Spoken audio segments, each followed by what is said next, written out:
Netcasts you love. From people you trust.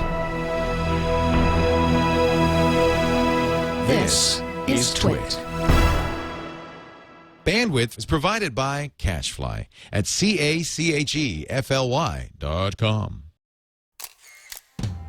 This is TWiT Photo with Catherine Hall and Leo Laporte, episode 38, recorded December 20th, 2011. Tania Niwa. TWiT Photo is brought to you by Ford, featuring available Sync with My Ford Touch. Sync with My Ford Touch gets you to your destination with integrated turn-by-turn directions and directional arrows displayed on the screen. Check it out in the new 2012 Ford Focus and at Ford.com/technology. And by Netflix. Watch thousands of TV episodes and movies on your PC, Mac, iPad, iPhone, or TV instantly. All streamed directly to you, saving you time, money, and hassle. For your free 30-day trial, go to Netflix.com/TWiT. It's time for TWiT Photo, the show that covers the art, the fine art of photography with some of the best photographers in the world, starting with our host, the great Catherine Hall, CatherineHall.net. Hi, Catherine. Hi. You're a little scratchy today. Yes, today you can call me Olga. Olga is here. You had a little cold? Today I have a sexy voice. I had a cold, and this is the result. Oh, well, I hope you're feeling better for the holidays. So I will suffer through it for the show. Good. I like that. This is our last show of the year. I know. Oh, my. Exciting. Well, Happy New Year to you. Happy New Year to you. Catherine has a great blog, CatherineHall.net, if you click the blog link there. And every week she has tips and tricks. I think, Tony should have given you a link to a photo. Did he not? He might have. Show notes. These are beautiful. I love this kiss, though. You can't go wrong with a kiss. Well, we can. I had something else prepared, but we'll just go with it. No. Is it down lower in the blog, or? No, I don't. I'm not sure where it is. Okay, let me go back. It's okay. We can. And see what it says here. So, go ahead. You start the tip, and I will have a link. I will have something before you. Because you're that good, Leo. I'm nimble with the fingers. So what is your tip? Well, there's going to be kind of two tips with mine today, and it will coincide with what Tanya's going to be talking about. But first off, we'll talk with a Photoshop tip. And I think a lot of times you look at Tanya's work and other people that you see these really rich black and whites, and it's been sort of a challenge with digital. You're shooting in color. Creating beautiful black and whites. And I think a lot of times what happens is you're losing that sort of depth and that contrast. And you don't want to just add more contrast, because then you'll end up clipping the shadows, blowing out the highlights. So I really play a lot with the medium tones and doing more the tonal contrast and what they would say clarity in Lightroom, and adjusting those midtones and not really doing much to the lights and shadows. That's a good point. So there is a clarity slider. We talked about it last week in Lightroom. So you just nudge that over a little bit? I'll definitely nudge over the clarity. And you have to be careful with skin tones. Right. Some people you don't want to bring out all the texture. This is a great example. So you used Lightroom to make it monochrome, and then you just use clarity to bring out the midtones, or is this something maybe? I typically won't actually put it to black and white in Lightroom, because sometimes I don't know which way I want to go with the image. So I'll take it into Photoshop and I'll do all the retouching I want to do, and then turning it to black and white will be the last step. Interesting. This is from Burma. This is Myanmar. Yeah, and so that's typically how I do it, but I'll use Nik software. I was going to say their color effects. Yeah, or the silver effects. Yes. Amazing monochrome filters. Exactly, and play with that. And then I also use their tonal contrast, which is in the color effects for filter pack. When you say clipping, so there's a lot of white in this and there's a lot of black in this image, and a lot of midtones. When you say clipping, that's like when you're going outside the histogram. So you want to keep your highlights and your shadows. The peak shouldn't go off the chart. Exactly. Okay. So typically, traditionally, if you add more contrast, then you're actually doing it on the extreme ends of the image, and you're going to end up losing information in your shadows. What they call blocking the shadows, so you don't see the details in the shadows, and then clipping the highlights, so you're not seeing details in highlights. So I really try to avoid doing that because I love texture. Right. And this is a good example because the face paint just really comes through. And then I know Tanya's a big user of Nik software as well, so we'll talk about that further in the show. And then the other reason I wanted to use this image is just talking about how you can find inspiration within other cultures. And this was actually a trip I did at the Myanmar Thai border. So this was a refugee, this boy? Yes, and it was a project I did actually in college. This is old. But it was one of the first things that got me really passionate about project photography, where I'm looking at cultures and examining them and photographing them and telling a story. And at the time, I created a book that was really talking about what was going on in these refugee camps, why they were there, and sort of trying to use photography as an educational tool. That's neat. So, well, speaking of international boarders, we have an international guest this week. We have an this international week. guest today, which we're super excited about. The first time I became exposed to Tania's work. Tania Niwa. Tania Niwa. Welcome. Welcome to TWiT Photo. It's good to see you. She's frozen with a smile. Yeah, she looks good, though. That's a perfect. Oh, I just lost you for a second. No, you're back. If only I could freeze like that. And when I freeze, it's always like, Well, so you're calling from Sydney, so that probably explains some of the occasional Skype issues. Yeah, so the first time I came across Tania's work, it was at WPBI, and it was because she was on the stage nonstop in 2007 getting awards. So I think you got like 3 awards that year, which is it's huge to get one. She was carrying all this glass. But anyway, point of the story is her work just blew everyone away that year, and that's how I first became connected with you and seeing your work, and I'm really excited to have you here today. Welcome, Tania. Yeah, welcome. So I noticed a lot of Tania's work is with the Maori people. In fact, I think looking at you, you might be a Maori yourself. That's right. My dad is Maori, and my mum is, we say in New Zealand, the Maori word for a white person is Pākehā, so, which is Anglo-Saxon, European origins, yeah. So you're from New Zealand originally? New Zealand, yes. I'm New Zealand born. You're a Kiwi. Yes, I'm a Kiwi. A Maori Kiwi. Yes, a Maori Kiwi, yes. That's it, yeah. And a lot of your photography, and we're looking at some beautiful images here, are of the Maori people. First, tell us a little bit about the Maori people. These are the people indigenous to New Zealand. Yes. Well, they travelled on canoes, apparently from perhaps Taiwan, and went along past New Guinea and then down to Tonga, and then some travelled on to Hawaii, and others came down to New Zealand on canoes. So part of the massive Polynesian diaspora that are all over the South Pacific. Yes, yeah, and then, they picked up partners along the way and crossbred, and that's how we got as far as I know it and understand it, that's how we got to have our features, the features that we have. And we're a very, very strong and proud culture, and very a warrior. We come from a warrior background, so they used to in the 1800s they would be warring against each other, and so very fierce and proud, but very earthy and also very respectful of the land and culture. So that's something that has really been instilled into me as well. And they touch noses when they greet. Yes, they do. They do. I love that. I think that's such a great tradition. I've always wanted to go to New Zealand. Catherine and I have been to Australia. Yeah. But New Zealand's got to be next on the list. I'm just dying to go. I know, it's beautiful there. And I've heard people go to these. They have these. They're probably very touristy, so my apologies.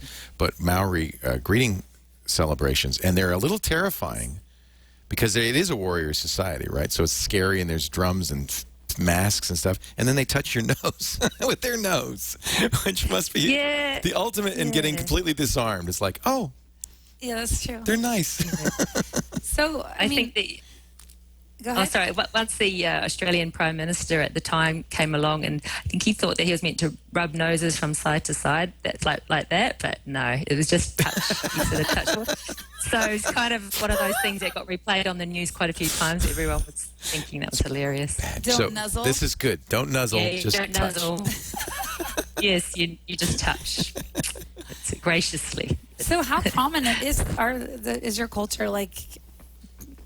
Oh, well, there are so many words in the New Zealand language that are Maori words, and we use them every day. For our tummy, instead, no one ever says tummy, they say puku. And you say, oh, my puku is full, or I've got a fat puku, or that's one thing.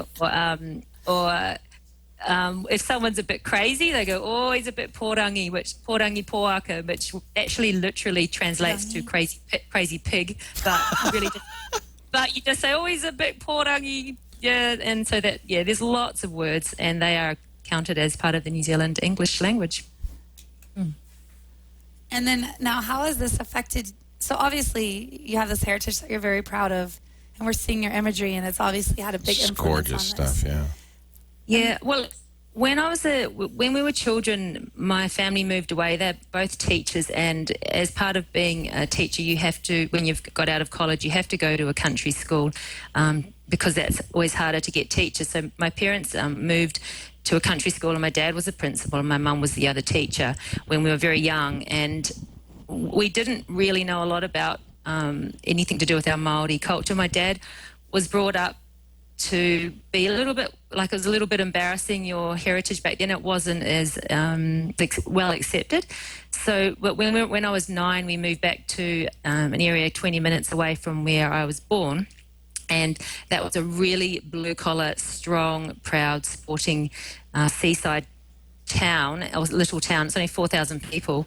And they were very culturally proud and strong. And all of a sudden, I guess I was sort of introduced to the Maori culture. All we did prior to that was Dad would teach us songs in school, Maori songs, but I didn't really know anything at all. And I do remember maybe when I was about 7, my mum said something about, oh, you know you're Maori, and we're like, what's Maori? We don't even know what that means. So it was pretty, because you've got kids at your school that are brown and white, and you don't know any different. You didn't really know much. But when I got to this new town called Waitara, all of a sudden it was a big deal, and all of a sudden I noticed that I was very pale and I actually wasn't brown enough. So that was a real big deal. My sister's a lot darker than me, and she has more of the Maori features, and I didn't. So all of a sudden I was wishing I was a lot darker, but I guess I had the best of both worlds. I have my great, heritage from both sides. But the exciting thing was we got to live next to the Maori meeting house, which is called a marae, and that's where all the people from our tribe would meet. And there's beautiful carved houses. Do you have that image as well? Yeah, let me see if I can find that. Yeah. So let me see if I can find that. Yeah, it's a traditional meeting house, and it's all hand carved, and it actually, in the carvings, has the history of our culture. So it will explain who our ancestors are, and what we call the wakapapa, which is your history, your family history. That's all entwined in the meeting house. In fact, I have a picture of your ancestor here. If I can just, my computer seems to have Yes, Te stalled. Kapa. We have a picture of my great-great-great-grandfather, who was a warrior scout for Te Whiti, and Te Whiti was a pacifist tribal leader. So one of my tribe on my one side of my dad's side, he actually, his role was to go out and make sure and see if there were any other tribes wanting to sort of infiltrate them, or the European settlers. They had actually arrived, so they had to he was sort of one of the protecting scouts.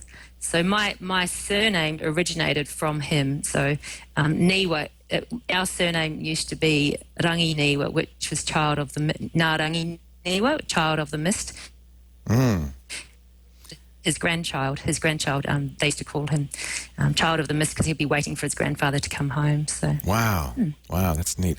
And here is the picture of the hut that you were talking about. Yeah, I'm curious. A hut's an understatement. If you said, "Oh, let's go to the hut," you'd probably get slaughtered, because it goes back for a long way. It's probably like the Native American. The long, really, really long. Yeah, same style, where everyone sleeps in the same room. If there's a funeral, which we call a tangi, then the body would be in the house, the meeting house, and everyone would sleep there. Maybe sleep a couple of hundred people. Or if there was a wedding, you'd have the same sort of thing. Yeah. It's interesting. I noticed totems in front, and they remind me very much of the totems that you would see in Native American culture and British Columbia culture. Yes, well, there's a really strong bond between the Native American, particularly Canadian as well, the artists there and the artists in New Zealand, I've had a lot to do with them through my New Zealand contacts, and they have noticed there are lots of similarities and appreciation for similar things. It makes you wonder if there might have been some cultural interchange 1,000 years ago, because it really... we think that there was, from what we understand, the basketry weaving is very much identical. There's the ways that the basketry weaving was started, because obviously that's with baskets, that would be how they would carry their food or eat their food or hold produce. They're exactly the same as what they are. Interesting. So that's what makes historians think that there was, there were meetings many, many, many, many years ago. So this has clearly become an important part of your photography, but it's not the only thing you do. Let's talk about. Yeah. I do have a quick question. I'm looking at these images, and a lot of them, before I knew their context, I thought they were from like a small village in Africa or like somewhere very, secluded and took forever to get there, dangerous to get there. Where now I'm finding out they're not, and I'm like, I want to go to New Zealand and take pictures. I do too. I'm dying to go to New Zealand. And I'm curious, if you are a photographer, how accessible are these tribal areas, and are people wearing traditional clothes, or is this something that you're orchestrating? I mean, as a foreigner, how realistic is it for me to go to New Zealand and capture this type of imagery? Well, I started my series in New Zealand. There's probably 2 or 3 images you've got there that are started in New Zealand. The one you're seeing on screen now, that's in Sydney. So just most of my tribal portraiture are from people that live in Sydney that I come across. That's taken at the Rocks in Sydney, which is, in the heart of Sydney, a really old building that was like a blacksmith's or something like that. So and here, this is in Sydney at her home, this lady Benedicta. So what is she holding? Is that a root, or is it a date palm? It's a date palm. Yeah, date palm. So it comes off a palm. And it's a symbol of fertility. So that's all very symbolic. But in answer to your question, Catherine, it's when you go to New Zealand and you go and watch cultural performances, they dress up especially for the occasion. And it's a special thing to do. So you wouldn't find people walking around looking ready to be photographed. It would be meeting people that you could work with and sort of orchestrating it, I guess you'd say. It's such a beautiful culture. Now, I like you. It looks like you're doing the picture that we were talking about earlier. It looks like there's some tilt shift in it, and they're doing some interesting things on this one as well. So tell us a little bit about the goats. Yeah. Everyone thinks they're sheep because New Zealand has a lot of sheep, but they're actually goats. I know they're goats. I can tell they're goats. I was travelling with a very good friend, Joe Falk, after we were giving a seminar in some vineyards in Tauranga, and we were driving to Auckland. And I never do road trips where you stop on the way and you can take photographs. And because I was with my very best friend, who is a photographer, we stopped. We saw a paddock of goats. We were really excited, and that was on 35mm on film days. So wow. Yeah, that's probably a little bit broken up in your low-res file, but that's a photograph of the photograph. So in the dark room, that was using chemicals in the dark room. Wow. So not Photoshop. That's all done with chemicals. No, not Photoshop. It reminds me a little of an early turn of the century photograph, almost a Daguerreotype or something. Yeah, it has that silver. Looks like a silver photograph. It's really beautiful. Well, I find it interesting because this is a perfect example of it. I think a lot of her work has so much Photoshop in it, and we were talking yesterday, and a lot of it's just she captured it on film. It's not Photoshop. Yeah. Well, let's talk about the tilt shift then. Yeah, sure. Well, the image that you saw of the lady holding the date palm, and then there's I'll start with that one. So I used a lens baby in the really early days of lens baby. They're a lot more, sophisticated now. See, that's the lens baby, and this is you choose what aperture you want to actually put into the. You get decreasingly small rings that you put in there. Yeah, you put. So I used very primitive.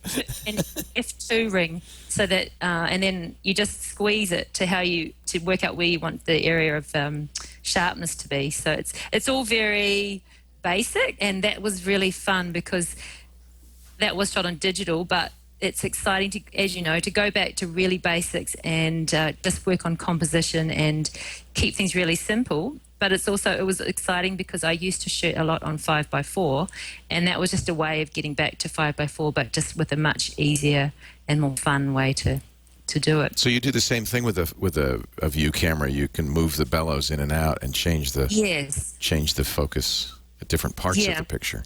Is there a particular? Yeah, so you can have. Yeah, you can have more than one area in focus, but with the lens, baby, it's very hit and miss. You've really got to be so It's trial and error. It's kind of a lot more primitive. Yeah. Yeah, exactly. Do you use the old one, and is there a reason for that? Oh, I just actually looked on the website in the last couple of weeks. So my partner Michael, he loves photography as well. So we're just looking at the latest and greatest. I think it's the Composer Pro. Things have been upgraded a lot in Lens Baby. So I just happen to have this one, and I've never bothered to upgrade it. I haven't used it for a long time, but now that I can see they've worked out all the little things that will help us, to make it easier to use. We're going to order one online this week. It's funny because tilt shift's kind of entered into the vocabulary of photographers, and now it's in the iPhone. Their iPhone app has a tilt. Oh, it does. You can say make that in focus and the rest blurred, and it's basically a tilt shift button. So oh yes, in the Snapseed that they've got a little bit of. Isn't that funny? Yeah. So I use Snapseed a bit for that. Yeah. The argument would be, get the image pure and focus, and then because you could do that in Photoshop after the fact. Yeah. Why do you feel it's better to do it in camera? Well, you know how rewarding it is to create an image that you haven't done a high amount of Photoshop on, other than what would have done in the darkroom. I think in my own heart, it makes me feel like I've accomplished and achieved something much greater than what our digital artists could do. I mean, I really appreciate what you can do with Photoshop, and we would never be without it. But from a satisfying point of view and fulfilling and heartfelt point of view, it's nice to be able to do something in camera without a heap of Photoshop. So with the Lens Baby, it's pure. You know how you just want to keep yourself excited, and I work really, really hard, and I don't get to shoot a lot for myself. Well, I don't choose to shoot a lot for myself anywhere near as much as I should. And to do shoots like that one was very exciting, because you don't know what the results are going to be when you're playing around with things like a Lens Baby. And we also shot on a really high ISO and just used a natural light. And a modelling light. So it's fun. Yeah, it's experimenting. It's fun. Exactly. We're playing with it. We're talking to Tania Niwa. She's a photographer from, originally from New Zealand, now in Australia. TaniaNiwa.com.au is her website. We're going to talk more with her and get some tips. Her three tips. And just a little bit before we do, though, I want to talk a little bit about Ford Motor Company, our great sponsor. Last week, we had 3 Fords in-house. We were able to play with the My Ford Touch and the Ford Sync on a Focus, a Fiesta, and a Mustang. And in fact, I'm going to take you for a ride right now in our Ford Focus. Take a look at Sync Services. Watch this. Hey, it's Leo Laporte here for This Week in Tech. You've heard me talk about my 2010 Ford Mustang and how much I love Ford Sync. The folks at Ford have just lent me the new 2012 Ford Focus, and this has got My Ford Touch as well as the Ford Sync and some really nice new features, including Wi-Fi. It's got the Ford services, the Sync services, and App Link, which allows me to play apps right from my phone. I thought I'd take you for a little ride and show you some of the things it could do. Come on.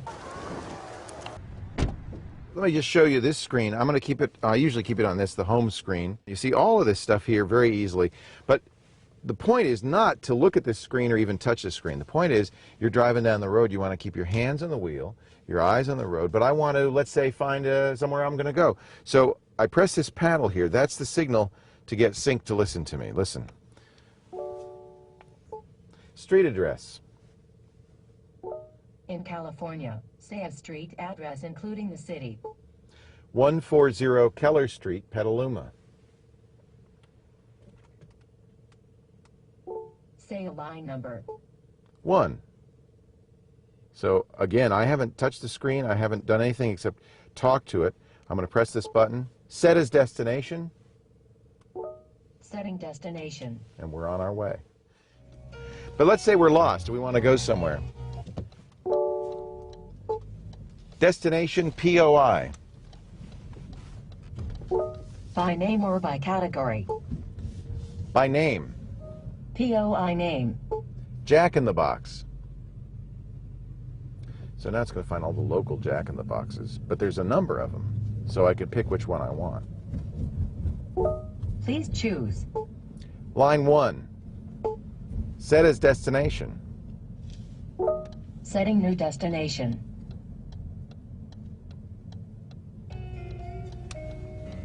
And now we've got a map, and it's going to walk me through it, and we're on our way to Jack in the Box. The route guidance will start now. Thank you.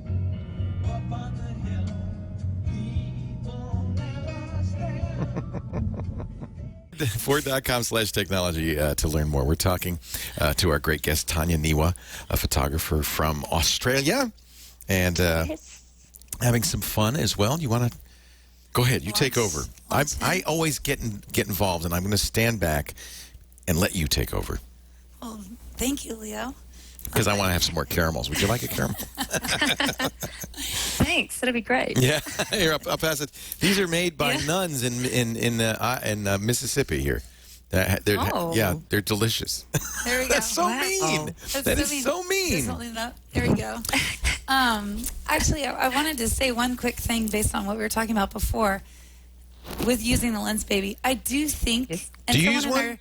No, I don't. But someone in our chat room said this. And our chat room is so smart. They are. But I do think that the way they're fractions of light and it never looks the same when you try to do it in Photoshop. Oh, I agree. In Photoshop, it looks like you Gaussian blurred everything, and then it doesn't look the same. No, I agree. There's no gradation, and the Lens Baby isn't a great lens, so you get artifacts and weird, as you say, weirdness. That is fun. That's part of the deal. Yeah. So I do think there's a lot of value in that, and definitely experimenting and playing and doing it in camera. That's true. So, Tania, one of the things I noticed about your work is you have these beautiful, her black and whites are so rich. Love the black and whites. And I talked about this a little at the beginning of the episode, but what do you do to achieve sort of the film quality and digital? We use we use an extra layer. We don't use in the adjustment layers in Photoshop. We don't use that actual black and white layer. We make a separate layer and we change the. Oh, I was going to say I have to. Yeah, we just do it. We do it in Photoshop. Oh, that one there. Okay. This is a perfect example. It's just gorgeous. Yeah. Well, for sepia, we just make a really strong sepia. That image doesn't have any retouching whatsoever. It is a digital image from 5x4, but there's nothing. You know, what you see is that's how it was. Other than we've made it a really rich sepia tone. Mm. And how do you do that? I think it's in the red channel. We might do red and yellow, -20 and +20. Actually, I'd have to show you that, wouldn't I? So my designer, we have our production manager who is full-time, Yasha. She does all of this for us. I mean, I can do it, but I don't have to do it on a daily basis. Yeah, none of our photographers that we've had on this show yet do the Photoshop themselves for the most. Peter Eastway may be the only one who does. Yeah. A lot of them have their assistants do the touch up and the I fix. do it myself because it makes you crazy. But it's so much work, I'm right? A slave. I do enough in Photoshop that for if I'm getting things ready for a client viewing, if someone else is busy, but my shoulder's pretty stuffed from holding a camera for so many years. So I just, is taking photos and replying to emails. That's my day, is replying to emails and talking to clients. There's not a lot of time for Photoshop at all. And I work pretty big hours as it is. So if I was stuck in front of the computer doing Photoshop all day, I'd go nutty. Do you use a lot of Photoshop? I'm looking at this image, for instance, which is just gorgeous. And that was on film as well. So that was on 5x4, Posneg. That's why it looks so good. It's 5x4. Yeah. Yeah. And it was dark. So I painted, this is back in the days where I had time, lots of time. I painted a really huge roll of dark brown paper, photographic paper. It's like the backdrop for a studio paper. And I made a tortoiseshell shape on it.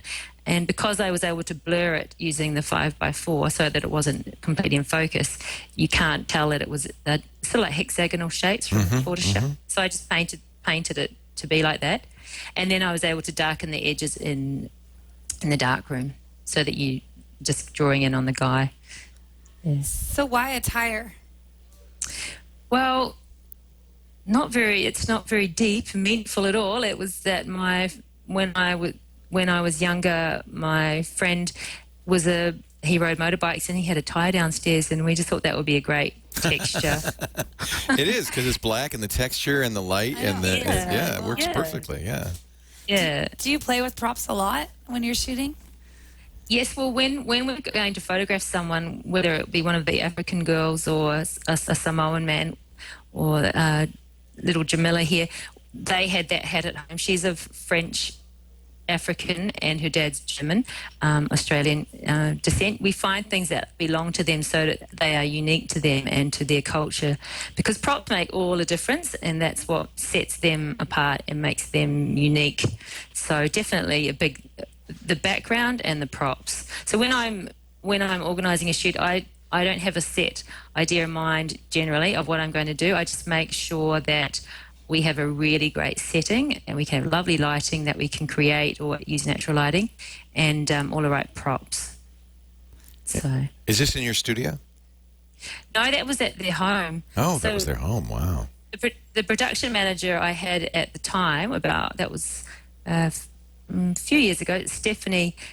She's actually an artist, and we actually got her to paint a canvas with that setting. And she stood in front of it at her home, so we took it to her home. That's neat. So, yeah. Beautiful. I like how this is processed. Tell us about this one. Well, that's on film as well. So yeah, you could see the film grain. Yeah. Yeah. When I talk with clients, occasionally you'll find that someone has a common interest, and mine was that there was a sculptor, a lady who's a sculptor that I really, really loved, and I didn't know how to get hold of her, and she said she had one of her sculptures at her house, so she invited me to use her home because she had a lot of indigenous art and sculpture at her home. So I was able to take these two sisters who were adopted from South America to an Australian family, so they're not actually related by blood, but they were both adopted to the same family in Sydney. And yeah, so we took them there, and they had these little the outfits that they had, their mum had brought, because that's from their home country. And that's just natural light and in front of a painting. So there's no great deal of digital manipulation. It's just sort of like a bit I guess muted. The tones have just been muted a little, and it's on, I think it was on 1600 ISO. Yeah, there's the grain. Yeah. Do you still shoot film? I'm very happy to say I don't shoot film anymore. Enough. And yet, you get such a great effect here that I don't think you could do in the digital. I don't. It's great not to have to go to the lab and pay them all this money to get your film processed. In saying that, though, I really love doing the 5x4 with the pos neg, and having to process the film out on location. But you've really got to have a whole lot of help, because it's all very heavy with your tripod and your 5x4 camera, the film bucket and all of that sort of thing. So that's a big thing. So that was on the same shoot. So that sculpture in front of her is called a garden spirit. So that sculpture is actually made by a lady that has made some beautiful sculptures around our Manly seaside suburb. And I just put her in front of it. It's quite spiritual. What's behind it is an indigenous Aboriginal painting. So just and I also, how you have the rule of that you normally don't have a person right up close to the edge of the frame, facing out like that. Yeah, that was just me breaking the rules. You're a rebel. Yep. Yeah. Well, some people love it and some people don't, but I love it. I mean, I think I was in love with that beautiful. The girls are just so beautiful to photograph, and as much as you had to bribe them with chocolate and stuff to keep them going. Well, that's actually interesting, because she talks about bribing with chocolate, and it's so funny because I look at these images and they don't look like normal kids. Well, look at the eyes on this girl here. And they're such a serious. She looks like a mountain nymph that you caught. I know. How do you? She was only expressions. 3. Well, she was only 3 years old. You just come across these people really, very rarely. And this little girl, I think is a little bit of Samoan. She's a little New Zealand girl, but based in Sydney. She had a really short attention span, but But yeah, and what's in front of it is my family gave me that carving. It's a special New Zealand Oamaru stone, which was smashed recently when someone did our gardening. Yeah. But yeah, you're not going to get this kind of look from just anybody. But that was shot on 6:45 film, and behind it was a painting that I'd done years ago that I'd put her in front of, and that was the eye from.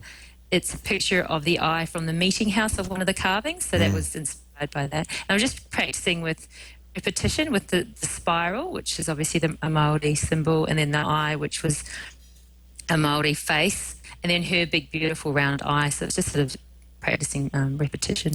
You get such great tonal range on film. You don't miss that. I mean, the tones in this are incredible. Like, oh, it's so rich. Yeah. You don't miss that, though. You're willing to give it up. No way. I don't miss that at all. Yeah.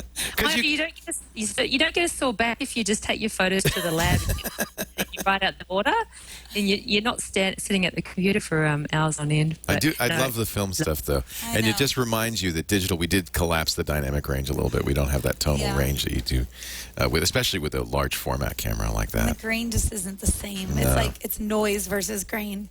Let's get your tips in just a second. We're talking and having a great time doing it with Tania Niwa, who is a New Zealander, a Maori who works out of Sydney. Yeah. And her website is tanianiwa.com.au. And there's some beautiful images there. Too. She's going to do a little demo. Another Photoshop demo. I love that. Yeah. I'm getting better at that thanks to this show. Briefly, want to mention our friends at Netflix, a great deal in streaming video. I'll tell you, $7.99 a month. Don't listen, Tanya, because you can't get it in Australia. $7.99 a month for all these movies, unlimited, great films. I'm going through, Louis C.K. is hot right now. He has a TV show on FX called Louis that I had never seen.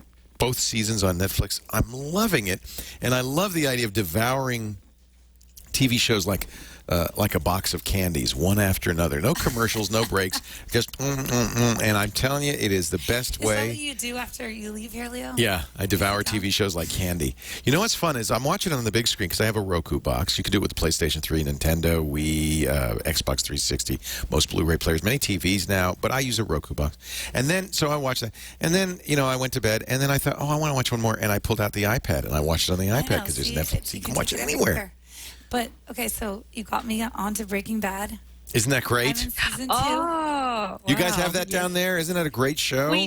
I saw the last episode of the first season, had not heard it before. I went, don't tell us anything. Isn't it crazy? No spoilers. It's very unpredictable. It is. You cannot predict Shocking. it. It is. And I'm in season 2, and did you notice in season 2 that they switched the DP? The photography they did, and he's Romeo. Way better. Yeah, I was watching the episode, really I'm like, wait, what happened? Yeah.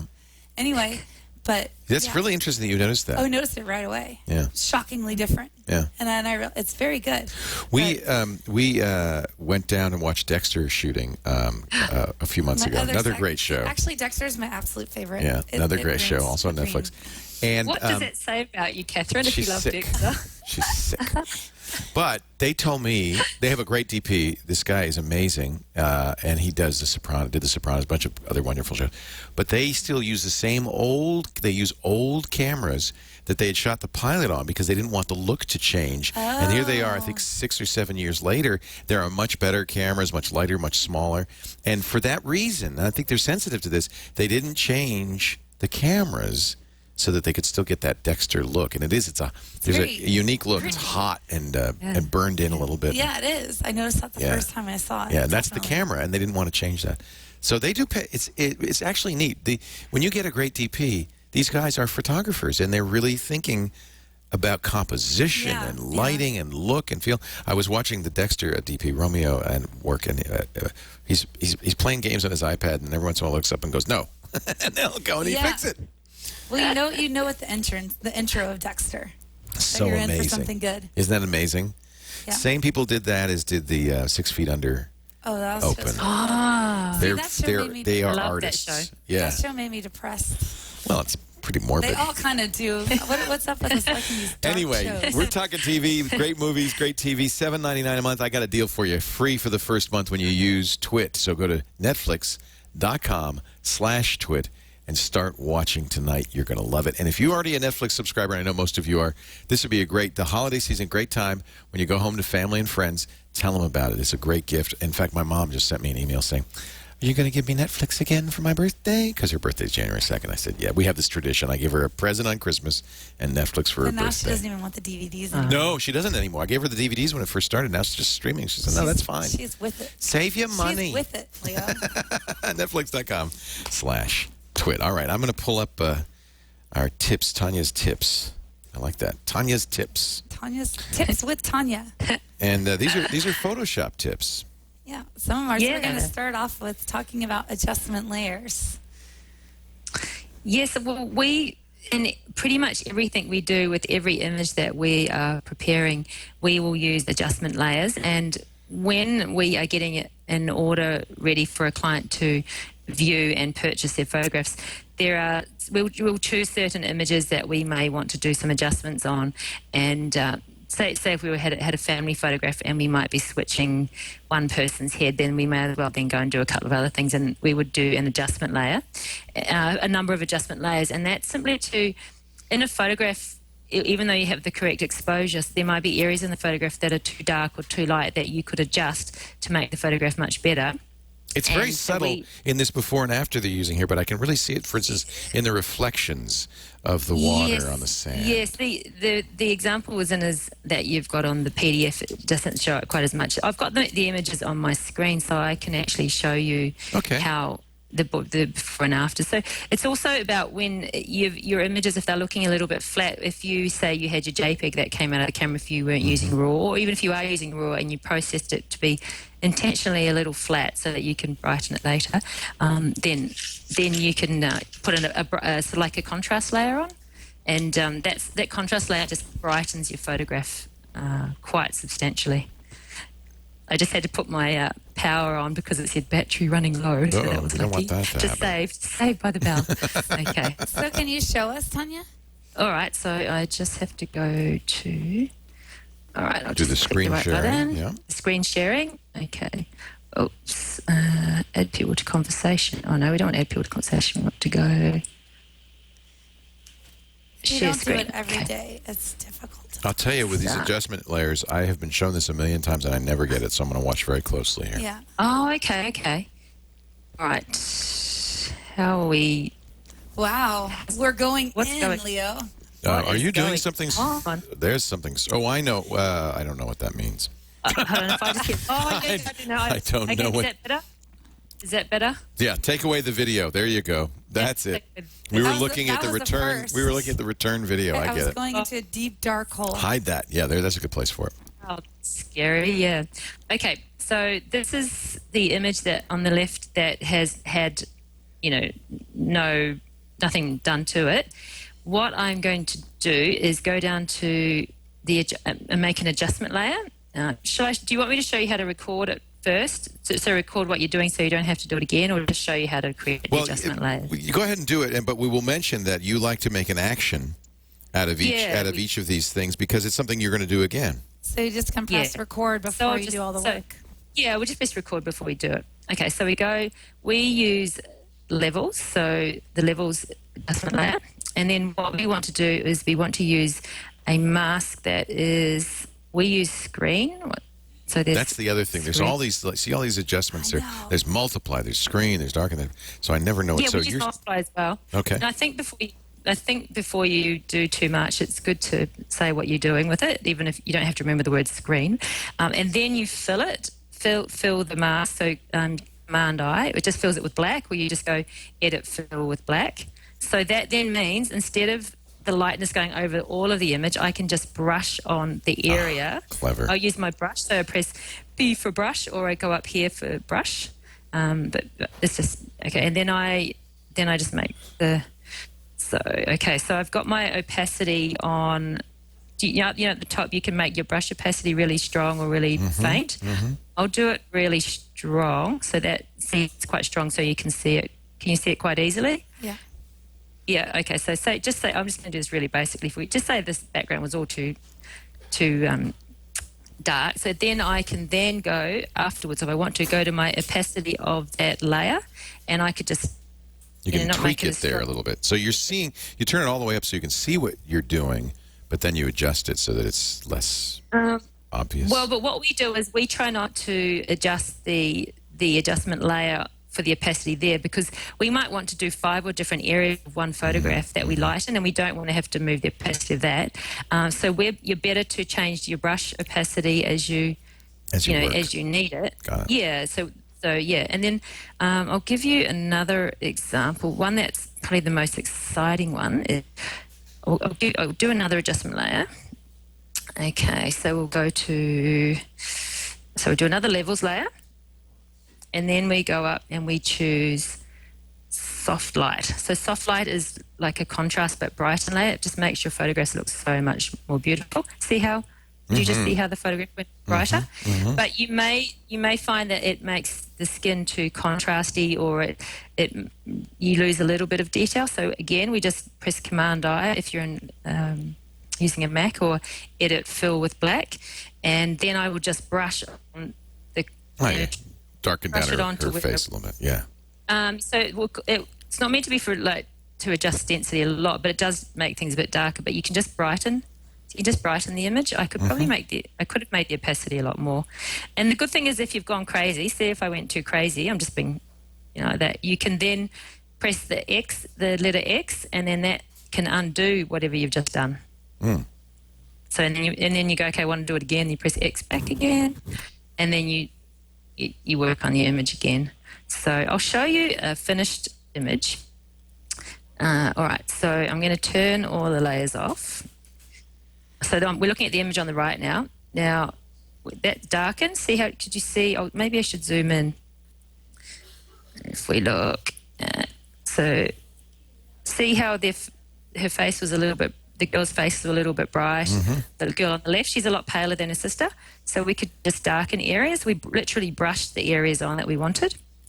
Then we have see that's the lighten layer. See how we've darkened areas and lightened.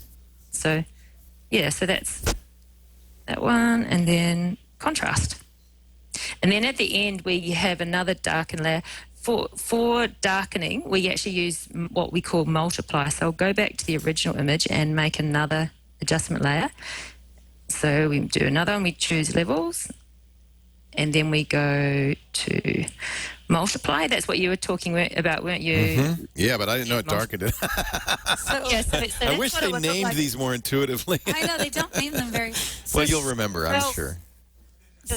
My very good friend Tony Hewitt in WA, Perth, who actually told me about multiply when we were both giving seminars, and I was like, oh, this is gold. So that was a really great one to know. So I've just gone to dark now, but obviously you don't want it to cover the whole thing, so we've got to fill that layer with so Command I, and that then just allows you to use your brush to brush on the areas that you want to darken. So now that's too strong, so that means I've got the opacity of my brush a little bit too strong.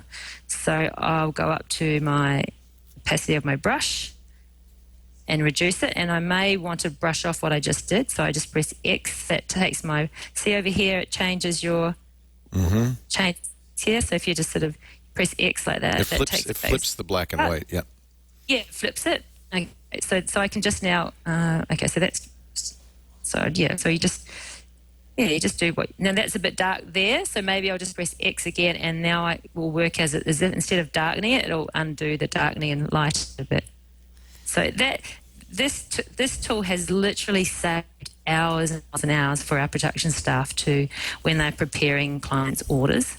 And then at the very final stage, when the images that have been chosen are created or produced, once they're processed in Lightroom or Adobe Camera Raw, then we do these layers and a few other things, but we always take out creases and that sort of thing. But yeah, this is gold, and this is, learning this has actually come from people like Peter Eastway and Tony Hewitt and Daniel Capobianco, so my colleagues, and that's a really great benefit of being a member of the Australian and New Zealand Photography Institutes, and also being involved in WPPI. You know, when you're sharing tips with each other, it really helps in your studio. So multiply is for burning, or no, dodging. No, I always get them confused. Darkening. Yeah, multiply is for darkening. Screen lightens, and then what does soft light do? So soft light actually just adds contrast. So you should just call soft light contrast. Just call it contrast. So see how flat the image is on the right without the contrast? It makes a huge difference. Yeah. It just, and so it makes things that should be vibrant. And yet it doesn't look at all photoshopped. It makes it more pleasing. Which you kind of need to do with raw, because raw kind of comes out muddy, sort of. Flat, yeah, it does. Comes out a bit muddy. You think you've done a great job in raw when you process it, but then once you put that soft light layer on, you go, oh my gosh. I'm going to have to start doing this. And that explains why my pictures are so bad. No, it doesn't. All right, let's move on to tip number 2, which is making an online lookbook. Yes. What's that? Well, we realised that we get a lot of calls for people ringing, and ringing to inquire about having a family portrait, and sometimes it's not as easy as we think it should be to explain the value of why they should use us, and why we charge for our smaller size photographs $250, and why photographs for the wall, are between $550 and $1,000, for example. Some people are just completely blown away by that, and when it becomes all about the price and not about being attached to the product and really longing for that product that we offer, then we realized we needed to have a product range lookbook. So it's so that when people can get an idea of what finished products look like on the wall of people's homes, and that has had a massive impact on our business. And so I get people coming into the studio now and with their husbands, and they haven't always come in for a consultation, and they'll say, we want what was on page 1, and it was the set of 3 canvases on the wall, and they're 20 by 28 inches each. That's what we want, and that's $6,000. So you haven't had to do anything other than send them a lookbook. Now, the lookbook, we were given some great advice by a digital marketing person that we work with. She uses Issue, ISSW. So ISSU. If you go to Issue, you can actually create an online lookbook. Have you guys got my tips? I have the tips. We were having trouble getting them on the screen, but. Oh, that's right. I'll go to ISSU. I can maybe go to my website and show you mine. Okay. While you're doing that. Issue, you publish. This is cool. This is what you're talking about? Yes. Yep.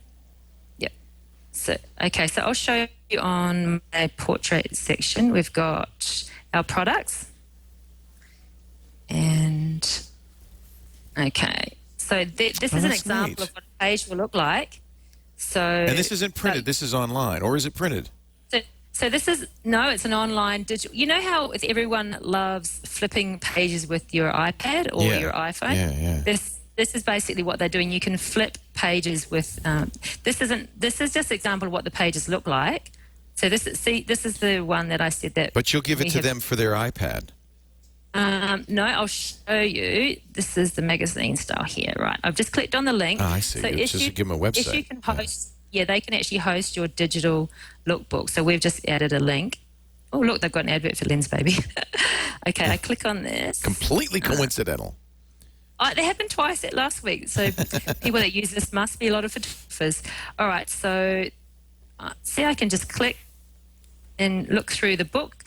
The digital marketing person, Pam Brosman, who gives me a lot of tips and also sends me a lot of clients, she said that this is definitely the way to go. And she said people, when they're really, they just want to feel like they're reading a book, and they want to be able to click instead of just feeling like they're flipping pages. And she said it's a really relaxing thing to do, and I find it really quite a novelty. Other people have said, oh yeah, it's been around for ages, and it's not that exciting, but the proof is in the results with the clients. Do you do anything like this, Catherine, for your... No, it's pretty cool. So Can I ask a naive question? Like, you're showing it in their environment. Where are you getting the environment photos? Or are you just showing it in generic environments? It's just So some of the images, when we first started this, we actually just went to iStock Photo.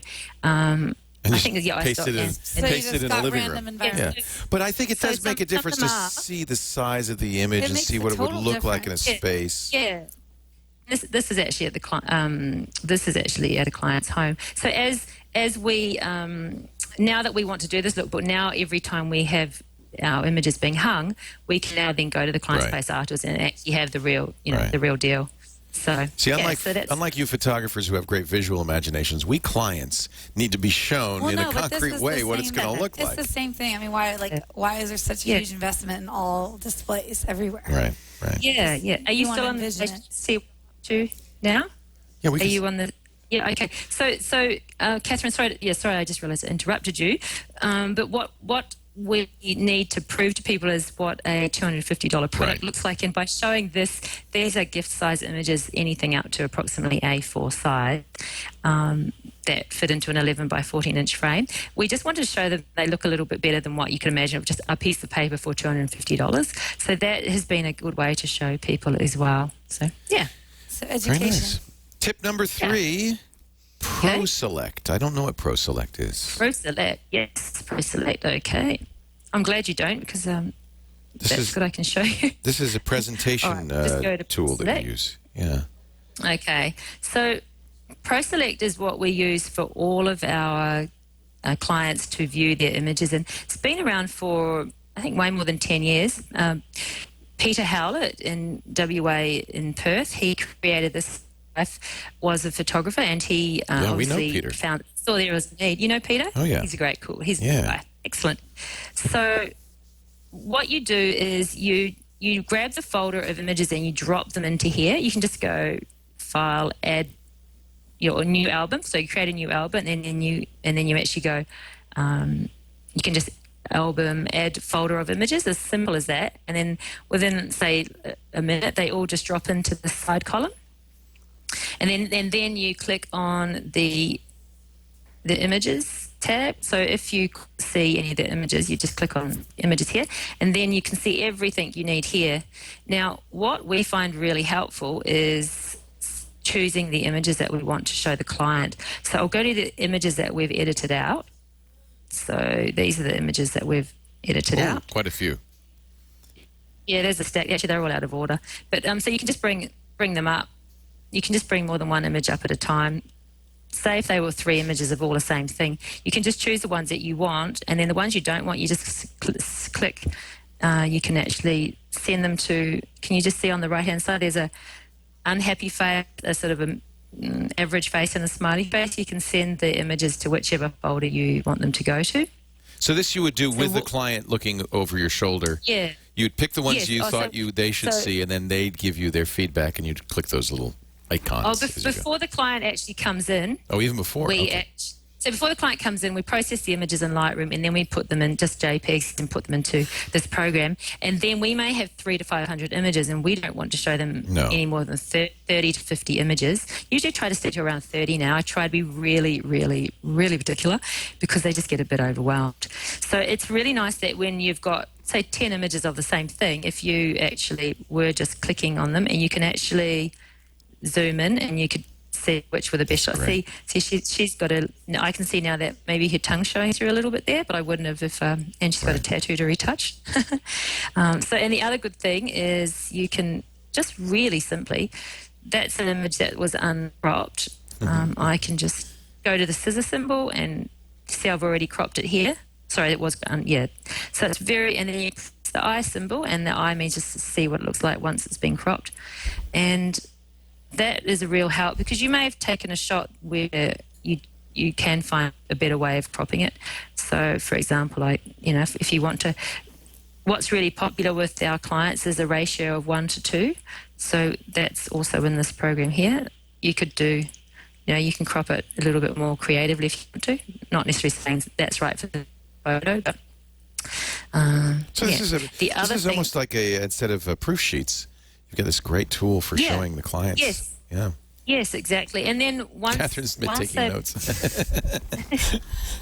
I can't believe, just about everyone in Australia, every single person I know that is a photographer uses this program. And Have you seen it before? No. No. I've heard of it, Really? though. They I've are definitely huge. heard of it. Well, it's an Australian program, so maybe But it just Peter hasn't. Howlett goes to WPPI and has done for many years, and their stand is so crowded when he has his demonstration. So, but I'll show you also another section. This is what in my earlier days helped me get my average $6,000 sales. I don't get average $6,000 now, but before the recession, I was getting them, and that was